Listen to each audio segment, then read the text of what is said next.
Welcome to Lecture 3 in our course Analysis of a Complex Kind. Today we'll learn about the polar representation of complex numbers, another representation which is different from the Cartesian representation that we've been talking about so far, and that is helpful in understanding geometrically what multiplication means, for example. So consider a complex number z of the form x plus iy. Z can be also described by the distance of this point z from the origin, we'll call that distance r, and the angle between the positive x-axis and the line segment from z to 0. So let me draw a picture so you can see what I mean here. So here's our coordinate system, and here's a point z. Let's connect that point to the origin. So this distance right here, so that was our point z, I kind of got lost in my picture. Here's z with Cartesian coordinates x and iy, x plus I, y. So in other words, here's x, and this is y. Then the distance from the origin is called r, that's the modulus of z. And this angle right here, we'll call that theta. So the angle that the line from the origin to z makes with a positive x-axis, that angle, we'll call that theta. This is a Greek symbol, you may not have seen that before. It's often used to denote angles in mathematics. So often angles are denoted with alpha, beta, gamma, theta, phi, and we'll see some of these symbols in this class. So together, the radius r and that angle theta describe exactly what point we're talking about. If I were to give you a radius and an angle, then you could reconstruct the actual point and then read from that point the coordinates x and y and bring that point back into this Cartesian form x plus iy. So how are they related? How are the Cartesian, the xy coordinates, related to the polar coordinates? So just to make it clear, the Cartesian coordinates here, that would mean x and y, and the polar coordinates are r and theta. How are they related to each other? Well, you see here in my picture a right triangle.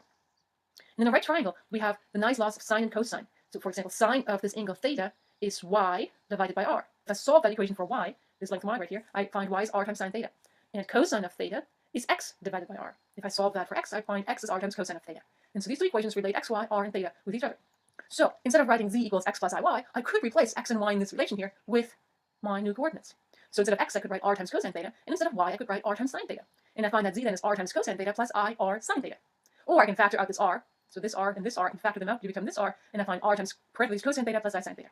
That is called the polar representation of z. So I just wrote that down one more time. Z is x plus iy, or in polar form, r times cosine theta plus I sine theta. And we already know that r, the distance of z from the origin, is just the modulus of z. We know how to find that. But how do you find theta? If I'm giving you x and y, how do you find theta?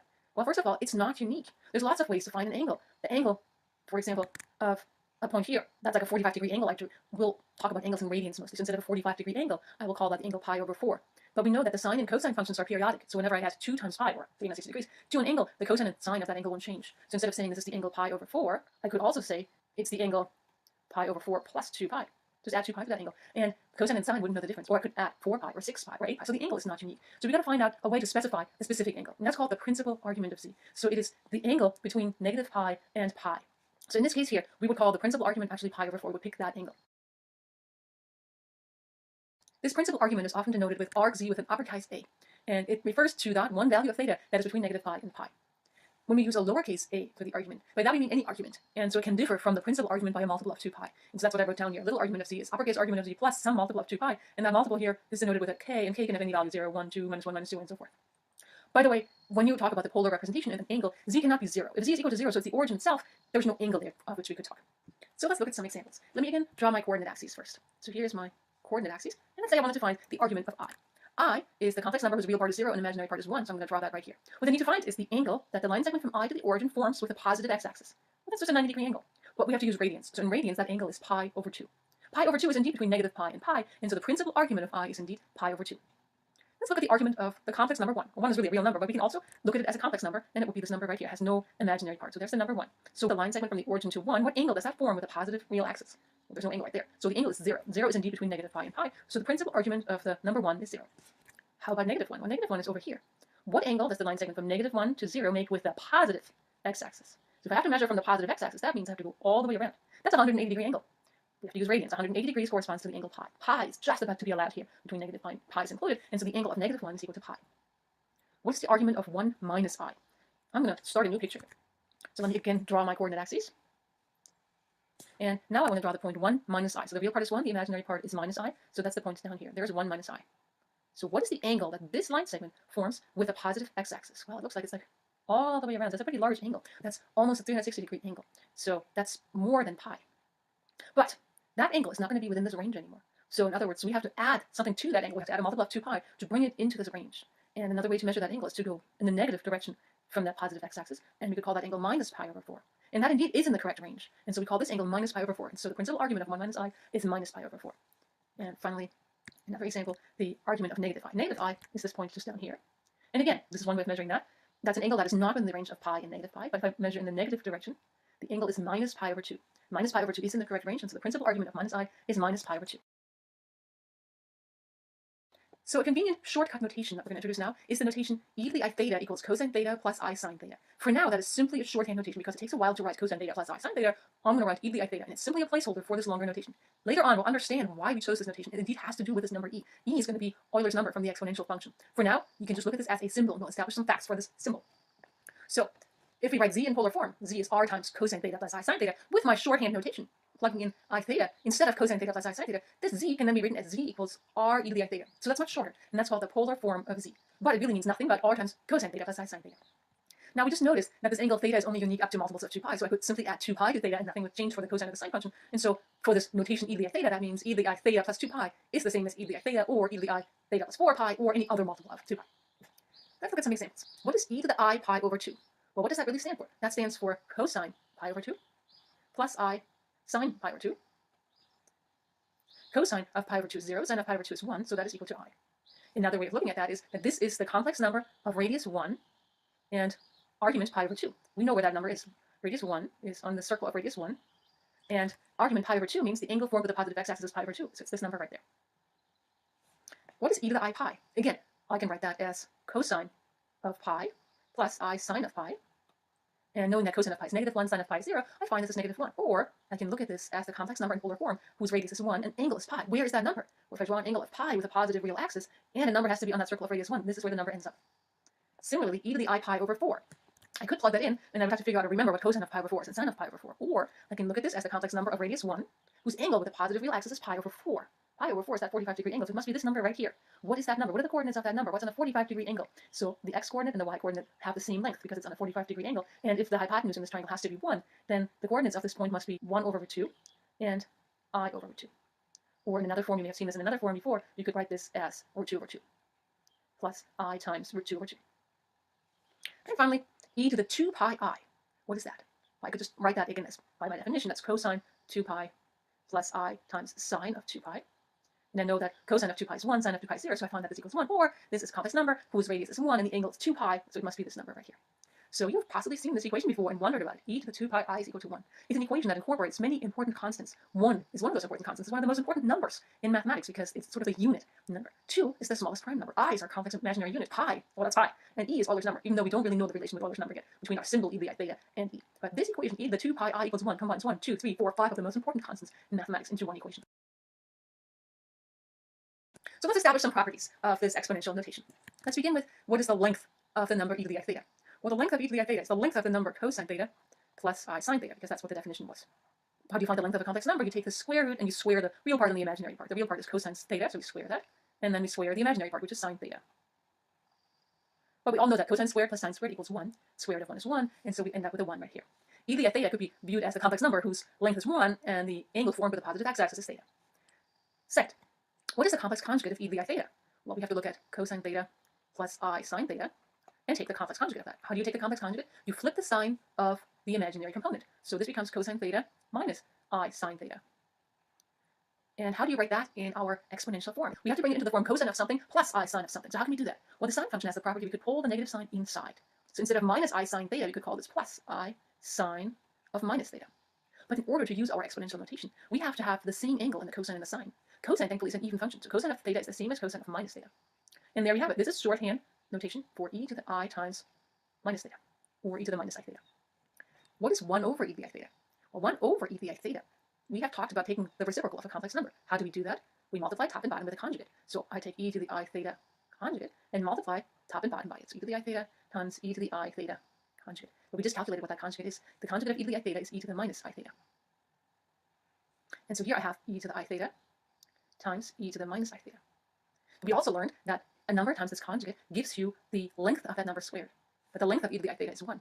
And so this ends up just being e to the minus I theta. And finally, e to the I theta plus phi is equal to e to the I theta times e to the I phi. So here we meet another one of those symbols, Greek symbols for angles of phi. It's often used to denote angles as well. So in other words, we can pull apart, just like in our regular exponential function, a sum in the exponent. So how do we show something like that? So we have to figure out what is e to the I times theta plus phi. Well, we know that that is really simply shorthand for cosine of theta plus phi plus I times sine of theta plus phi. So now we need to remember the addition theorems for cosine and sine. I'll just remind you. Cosine of theta plus phi is cosine of theta times cosine of phi minus sine of theta sine of phi. And the addition theorem for the sine function tells us sine of theta plus phi is sine of theta cosine of phi plus cosine of theta sine of phi. And now we can rearrange this a little bit. This is the same as cosine of theta plus I sine of theta multiplied by cosine of phi plus I sine of phi. Let's verify that this is really true. If I multiply out down here, I have a cosine theta cosine phi. Cosine theta cosine phi is right there. I also have a cosine theta I sine phi. Cosine theta sine phi with an I in front of it. I have an I sine theta cosine phi. I sine theta cosine phi. And finally, I have a I sine theta I sine phi. So I squared, which is -1. So minus sine theta sine phi. That's this term right there. So indeed, I can factor my original equation to get this equation. And if I look at this carefully enough, cosine theta plus I sine theta, the shorthand notation for that is e to the I theta. And cosine phi plus I sine phi, the shorthand notation for that is e to the I phi. And that's exactly what I wanted to show. E to the I theta plus phi is e to the I theta times e to the I phi. Now, these equations that we just established have consequences for the argument function. The argument of the conjugate of z is minus argument of z. Now notice I'm using the lowercase argument function, meaning this has to be read with respect to possibly adding or subtracting 2 pi on one of the sides of this equation. But mainly, an argument of the conjugate of z agrees with minus argument of z possibly by adding 2 pi. An example, if I look at a z right here and I look at its conjugate, the angle that z forms with a positive x-axis here is like a pi over 4 angle, then for the conjugate, the angle we would call that minus pi over 4, and that's the negative of the angle that we had for the other number. So it works like this conjugate here. Argument of 1 over z is minus the argument of z as well. This comes from the equation that we just showed, that 1 over e to the I theta is e to the minus I theta. So these conclusions here follow directly from the facts we just established about our shorthand exponential notation. Argument of z1 times z2 is argument of z1 plus argument of z2. So when you multiply two complex numbers, an angle for the product can be obtained by taking the angle of z1 and adding to it the angle of z2. Again, this may have to be read modulo 2 pi. I want to show you an example. So for example, argument of I times I. Let's draw a picture. So we all know I is this number right here. So the argument of I times I is, well, I times I is -1. So argument of -1, that would be this number right here. And argument of -1 is pi. And on the other hand, argument of I plus argument of I is pi over 2 plus pi over 2, that's also pi. So actually here, if I choose these arguments, I actually get equality. So for this, in this case of I actually find that uppercase the principal argument of I times I is equal to the principal argument of I plus the principal argument of I. On the other hand, in this example right here, let's look at an argument of -1. -1 is this number right here, and I know the principal argument is pi. On the other hand, -1 times -1 is actually 1. I know the principal argument of 1 is 0, so I'm just going to write 0 here as an argument, but if I choose -1 and choose its principal argument, add to the principal argument of -1, I get pi plus pi, which is 2 pi. And so for uppercase argument, this equation wouldn't quite be true that the argument of the product is the sum of the arguments. I get a difference of 2 pi here with the principal argument. So if I choose an argument for z1 and another argument for z2, I might not get an actual equality here, but I get an equality modulo addition of 2 pi on one side of the equation. So what is the polar form of z1 times z2? Well, let me just plug in. z1 times z2, I'm just plugging in these polar forms. For z1, I get r1 e to the I phi1, and z2 is r2 e to the I phi2, and I can just multiply in any order I wish by commutative laws in the associativity of multiplication. I find this is r1, r2, e to the I phi1, e to the I phi2, and we just learned that we can combine that as e to the I phi1 plus phi2. Let's try to draw a picture here. Suppose we have one complex number, z1, of the form r1 e to the I phi1, which means the distance from the origin is r1, and the angle it forms with a positive real axis is phi1. And let's have a second number, z2, and its distance from the origin is r2, and the angle it forms with a positive real axis is phi2. What is the product, z1 times z2? Well, the product is right here, and it is in polar form, and so the distance from the origin is the product of the two distances, r1 times r2. So since I don't have a scale here, it's hard to see where that is, but say distance is r1 times r2, and the angle it has the form of the positive real axis, the sum of these two angles. And, it's hard to draw, but possibly this could be phi1 plus phi2. So multiplication of complex numbers corresponds to the addition of the two angles and the multiplication of the lengths. We can use this fact that we can combine the multiplication of e to the I theta and e to the I theta into e to the I theta plus theta into a nice formula, which is called the Moivre's formula. And let's establish that together. We already know e to the I theta times e to the I theta, that is e to the I times 2 theta.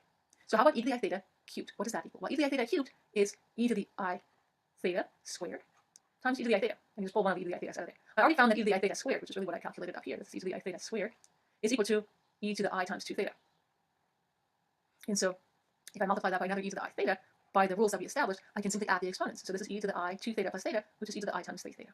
And so e to the I theta cubed is e to the I times 3 theta. And similarly, you find that e to the I theta to the power n, for any n, is e to the I n theta. You just keep going the way we just established this fact. This is also true for negative values of n, that we showed that e to the I theta to the -1, which is by definition 1 over e to the I theta, we showed that that's equal to e to the negative I theta. And so this is also true for negative values of n. Now recall that e to the I theta is really simply short for cosine theta plus I sine theta. And so this equation that we just established, this one right here, if we write that back in what it really means, we find the following. Cosine theta plus I sine theta to the power n equals cosine of n theta plus I times sine of n theta. Now, these two formulas are called, this is called De Moivre's formula. This is just two different ways of writing down the same formula. But in terms of cosine and sine, this formula has the amazing advantage that we can deduce from it facts about the cosine and sine functions. So here it is again, cosine theta plus I sine theta to the power n is cosine of n theta plus I times sine of n theta. This can be used to derive equations for sine and cosine. Let's just look at it in the case where n is equal to 3. For n is equal to 3, this reads cosine of theta plus I sine theta to the third power is cosine of 3 theta plus I times sine of 3 theta. So let me write that down. So how can that be helpful? Well, on the left-hand side here, I can multiply through. Remember our formula for a plus b to the third power? We had talked about that briefly a while back. A plus b to the third power was actually a cubed plus 3a squared b plus 3ab squared plus b cubed. We can use that here to find cosine theta plus I sine theta to the third power. So it becomes cosine theta cubed, or cosine cubed theta, plus 3 cosine squared theta times I times sine theta, plus 3 cosine theta, I sine theta squared, I squared is negative 1, and sine squared theta, plus this term cubed. I cubed is minus I, remember? So sine cubed theta. Now if I collect only the real parts together, so this is real, these two, cosine cubed theta minus 3 cosine theta sine squared theta, is what I find right here. That must agree with the real part of my right-hand side. On the other hand, if I collect the imaginary parts, that's this one and that one, so 3 cosine squared theta sine theta minus sine cubed theta, I see that right here, that must agree with the imaginary part of the right-hand side, sine of 3 theta. And that's where these equations come from.